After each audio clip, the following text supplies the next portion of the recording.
मरीजों के उपचार के लिए प्रशासन द्वारा 1 अप्रैल से जिस अस्पताल में उपचार का दावा किया गया था, वह दावा कागज पर ही सिमट कर रह गया। इस अस्पताल में हालात का जायजा लेने आज कांग्रेस के विधायक संजय शुक्ला पहुंचे।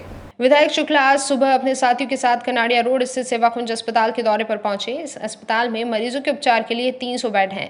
इंदौर जिला प्रशासन के द्वारा इस अस्पताल को कोविड अस्पताल के रूप में चिन्हित किया गया था। इसके पूर्व तक इस अस्पताल में दूसरी बीमारियों के मरीजों का इलाज किया जा रहा था, लेकिन जिस दिन से इस अस्पताल को कोविड अस्पताल बनाया गया है, उस दिन से दूसरी बीमारियों का इलाज बंद हो गया। अब तक इस अस्पताल में कोरोना वायरस से पीड़ित मरीजों का इलाज शुरू नहीं हो सका है।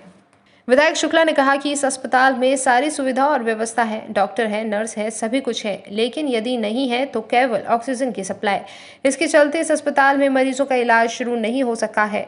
पिछले 1 सप्ताह के दौरान मध्य प्रदेश सरकार के 2 मंत्री तुलसीराम सिलावट और उषा ठाकुर इस अस्पताल का दौरा कर चुके हैं। दोनों ही मंत्रियों के द्वारा यह दावा किया गया कि अब बस अस्पताल में ऑक्सीजन की सप्लाई शुरू कर रहे हैं और यहाँ पर 300 बेड पर मरीजों का इलाज शुरू हो जाएगा। अब तक ना तो ऑक्सीजन की सप्लाई शुरू हो सकी है और ना ही मरीजों का इलाज शुरू हो सका है। विधायक शुक्ला ने इस अस्पताल पर पहुंचकर वहां अस्पताल के स्टाफ के साथ ही क्षेत्र में रहने वाले नागरिकों के साथ चर्चा की। अस्पताल में कोरोना से पीड़ितों के इलाज की व्यवस्था शुरू न होने के कारण आ रही परेशानी की जानकारी ली। सेवाकुंज अस्पताल ये लगातार सेवा करता आ रहा है।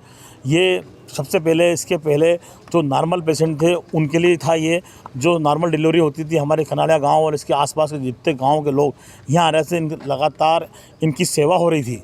परंतु आदरणीय कलेक्टर साहब, आदरणीय तुलसी सिलावट, हमारे प्रभारी मंत्री जी, आदरणीय उषा ठाकुर जी यहाँ लगातार दौरा करके गए और उनने जब से पेपर में घोषणा करी तो यहाँ नॉर्मल पेशेंट भी आना बंद हो गए। क्यों आना बंद हो गए? इसलिए कि उनको लगा ये कोविड अस्पताल है। परंतु इस अस्पताल के सभी संस्थाओं को बधाई देना चाहूँगा, L&T ग्रुप को बधाई देना चाहूँगा कि जिन्होंने आगे होकर ऑक्सीजन का तत्काल में इन्हें पूरा टैंक बनवाया और व्यवस्था कराई। परंतु अभी तक आदरणीय मुख्यमंत्री से मांग करूँगा, आदरणीय स्वास्थ्य मंत्री हमारे विश्वास सारंग जी से मांग करने जाऊँगा। मैं आज सबसे बात करूँगा क्योंकि यहाँ 15 दिन से अस्पताल तैयार है, नर्सें तैयार हैं, डॉक्टर तैयार हैं, ऑक्सीजन टैंक तैयार है, परंतु ऑक्सीजन नहीं मिल रही हो। 300 बेड का पूरा तैयार है, परंतु ये व्यवस्था नहीं करी जा रही है। पिछले 1 साल से नॉर्मल पेशेंट आते थे, लेकिन 31 मार्च को इन्होंने नॉर्मल पेशेंट को भी आना बंद करवा दिया है और उसको कोविड सेंटर घोषित कर दिया है। पर यहाँ पे सारी व्यवस्थाएं हैं, 300 बेड है, यहाँ पे वेंटिलेटर्स भी है, स्टाफ भी है, सब है। उसके बावजूद भी सिर्फ यहाँ इसलिए एडमिशन नहीं ले पा रहे हैं क्योंकि यहाँ पे ऑक्सीजन की सप्लाई नहीं कर पा रही सरकार।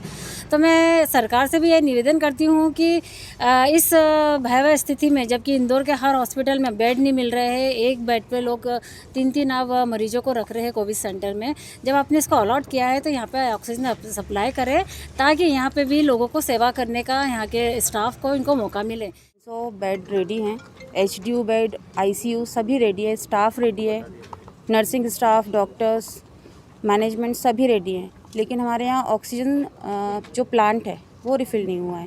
तो ऑक्सीजन की प्रॉब्लम की वजह से हम लोग अभी पेशेंट नहीं ले पा रहे हैं, क्योंकि अगर हम पेशेंट लेंगे और ऑक्सीजन की अगर उनको ज़रूरत होती है तो हम प्रोवाइड नहीं करा सकते उनको, इसीलिए अभी हम लोग पेशेंट नहीं ले रहे। रोज़ आते हैं, बहुत सारे लोग आते हैं, डेली कोई ना कोई आता ही है और बोलते हैं कि हम कल तक व्यवस्था करा देंगे, बट अभी 20-21 दिन हो गए हैं, अभी तक कोई व्यवस्था नहीं हुई है ऑक्सीजन। बहरहाल शहर के अस्पतालों की स्वास्थ्य सुविधाएं देखने के लिए विधायक संजय शुक्ला दिन रात अस्पतालों का दौरा कर रहे हैं।